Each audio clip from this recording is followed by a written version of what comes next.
Pascal Renimel, je suis le directeur général de la SAS Cardinal. Donc, la SAS Cardinal c'est une entreprise de bâtiments et génie civil située à Mours-de-Bretagne et qui fait partie du groupe Cardinal Édifices. Donc, on est 660 salariés et on fait environ 120 millions de chiffre d'affaires par an.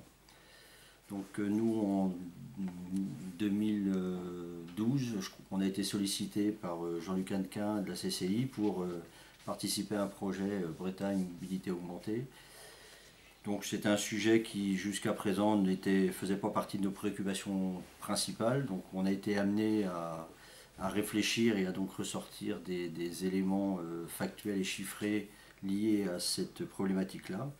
Et on s'est aperçu que c'était quelque chose qui avait un impact important sur nos coûts de revient, puisque quand on a fait les points sur en 2011, on était à 1 million de coûts de mobilité, ce qui représentait environ 1,43 de notre chiffre d'affaires.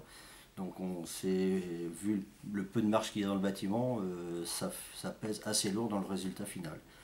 Donc on a décidé de s'inscrire dans cette démarche-là et de commencer à réfléchir comment on pouvait, je dirais, influencer ces coûts-là.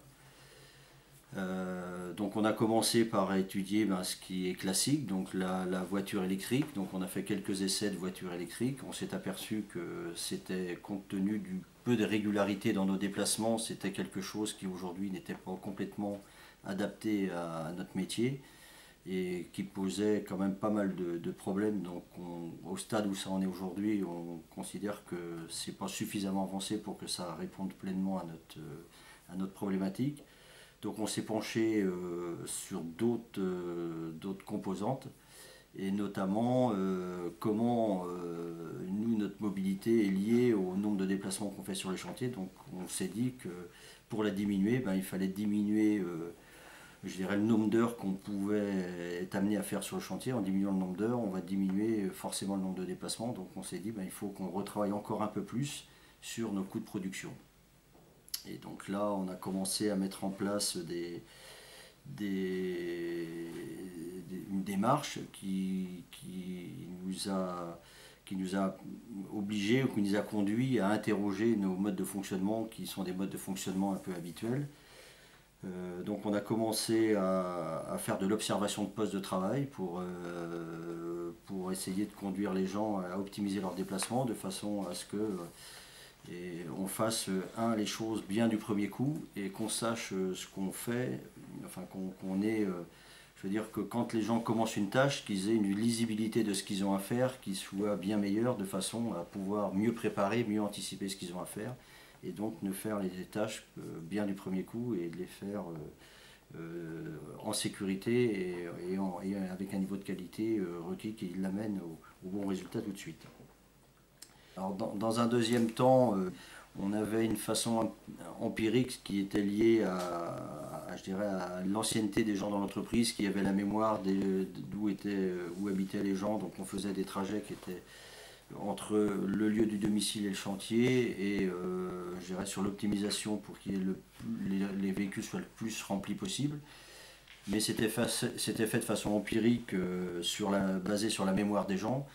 Et on a eu l'occasion de rencontrer des étudiants de l'université de Rennes qui nous ont proposé leur concours pour réfléchir à ce que nous, on puisse leur donner toutes les données d'entrée qui nous amènent à cette réflexion-là.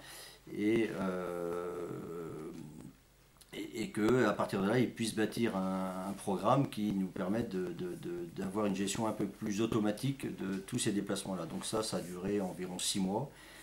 C'est un projet qui a abouti au mois de juin 2014 et qu'on a mis en application à partir de septembre 2014.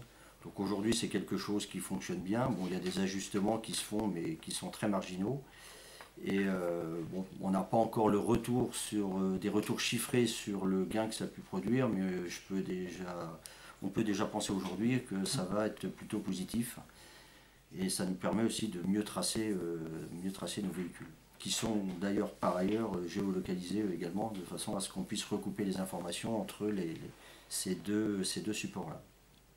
Donc en ce qui concerne toute la diminution de nos coûts de production, donc au-delà du fait que lorsqu'on ne fait pas bien du premier coup, ça génère des surcoûts puisqu'il faut refaire, ça génère aussi de la mobilité en plus puisque il faut retourner le faire et donc on augmente le nombre d'heures qu'on va avoir exécuté sur le chantier. Si on augmente le nombre d'heures, ça veut dire qu'on augmente le nombre de déplacements. Donc jusqu'à présent, on s'attachait plutôt à la non-conformité en disant c'est pas normal de faire une non-conformité, mais il y a deux conséquences, il y a la conséquence directe et la conséquence indirecte qui est la mobilité. Donc pour réduire, donc ça nous motive encore un peu plus pour travailler sur ces problématiques d'efficacité. Et on a donc investi dans un logiciel qui nous permet de mieux maîtriser les coûts et de mieux maîtriser les écarts entre le prévu et les réalisés.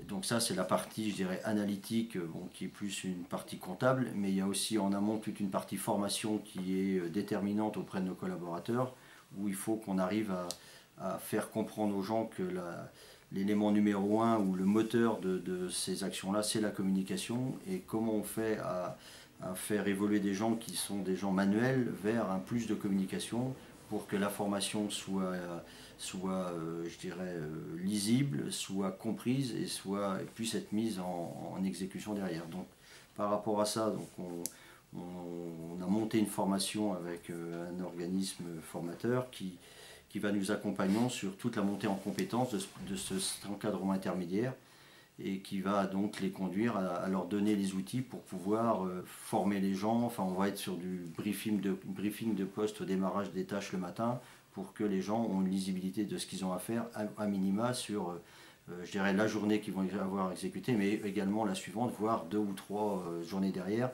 même si le lendemain on reprendra la journée, mais qu'il y ait une lisibilité dans le temps. Donc ça doit on est persuadé que ça doit nous aider à ce que les gens travaillent mieux ensemble, que c'est clairement un travail d'équipe et il faut que les gens soient complémentaires les uns par rapport aux autres, ce qui aujourd'hui n'est pas toujours le cas. Donc il y a cette formation-là qui doit nous y aider. Donc ça, c'est les éléments qui sont aujourd'hui en place, qui sont en passe d'aboutir. On a également d'autres projets qui sont plus périphériques, qui sont donc l'éco-conduite. Donc ça, c'est de la formation, sensibilisation des gens, et puis après, on pourra mesurer si notre consommation moyenne au kilomètre parcouru diminue ou pas. Bon, l'expérience je dirais des gens qui font ce type de formation dit que le gain est quand même conséquent, donc il n'y a pas de raison qu'il ne le soit pas chez nous. Et puis en deuxième lieu, donc maintenant on se pose la question de savoir comment on peut encore décliner ça pour aller vers quelque chose de beaucoup plus optimisé, beaucoup plus adapté, je dirais, aux nouvelles technologies. Donc nous, dans l'entreprise, depuis 6 mois, on a un groupe de travail qui réfléchit à comment on doit intégrer le BIM dans nos savoir-faire et dans nos savoir-être pour que ce soit quelque chose qui soit complètement, je dirais, qui soit réellement un outil dans l'entreprise qui nous permette d'améliorer toute l'optimisation, je dirais, du début de la chaîne, du moment où on décide de faire quelque chose jusqu'au moment où on l'exécute. Donc ça, là également, il y a, je pense, dans un avenir proche ou à moyen terme, il y a des axes d'amélioration qui sont assez conséquents. Donc voilà un petit peu les axes, et on a aussi je dirais un axe de réflexion avec le système d'assaut qu'on doit aller explorer pour savoir si ça peut aussi nous aider à réfléchir à l'industrialisation de notre métier, parce que bon, on a tendance à penser que le bâtiment on recommence tout à zéro sur chaque opération, mais même si on ne peut pas industrialiser le fonctionnement, on peut au moins enfin je suis persuadé qu'on peut industrialiser des modes opératoires ou des standards, et que ces standards-là, on doit être capable de les reproduire sur toutes les opérations, où qu'elles soient, et avec tout type de public. Donc ça fait partie des axes je dirais, sur lesquels on va travailler là, à moyen terme, et sur lesquels on espère pouvoir continuer à progresser. Voilà.